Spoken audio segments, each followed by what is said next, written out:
Un homme découvre par hasard dans une librairie que sa femme embrasse passionnément un autre homme. Pourtant, elle agit comme si elle ne le connaissait pas du tout. « Que cherchez-vous comme livre, monsieur ?»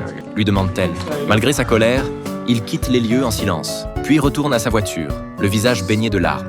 Perdu et confus, Joël se confie à un ami, ne comprenant pas pourquoi sa femme l'a trahi. Mais son ami lui tend alors une lettre. Il s'avère que sa femme, Christine, lassée de leurs disputes à répétition, s'est rendue dans une clinique de l'oubli pour effacer de sa mémoire tout souvenir de Joël. Voilà pourquoi, à la librairie, un peu plus tôt, elle s'est comportée comme une parfaite étrangère. Joël n'en revient pas qu'elle ait pu l'effacer aussi froidement. Il pensait qu'avec des cadeaux soigneusement choisis, ils pourraient se réconcilier comme avant. Mais il réalise qu'elle ne leur a laissé aucune chance de se rattraper. Fou de rage, une idée folle lui traverse soudain l'esprit. Puisque sa femme est si cruelle, Joël décide d'effacer lui aussi tout souvenir d'elle. Il se rend à l'adresse indiquée sur la carte de visite et trouve la fameuse clinique de l'oubli. À sa grande surprise, les gens tourmentés par l'amour sont nombreux. Il se précipite dans la salle d'opération. Devant son impatience évidente, le médecin fait une exception et le laisse passer devant les autres.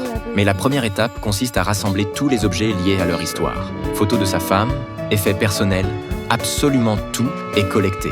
Il arrive ensuite à la clinique, avec 2 gros sacs remplis de souvenirs. Le médecin demande aussi à Joël de décrire le plus en détail possible ses expériences passées avec sa femme, depuis les premiers instants où son cœur s'est emballé jusqu'à leur toute dernière conversation. Car une fois l'intervention de suppression des souvenirs entamée, ce sont d'abord les souvenirs les plus récents qui disparaissent progressivement, comme après une cuite. L'assistant dispose alors devant Joël les affaires de Christine une par une, et commence à le guider pour qu'il se remémore ces scènes du passé.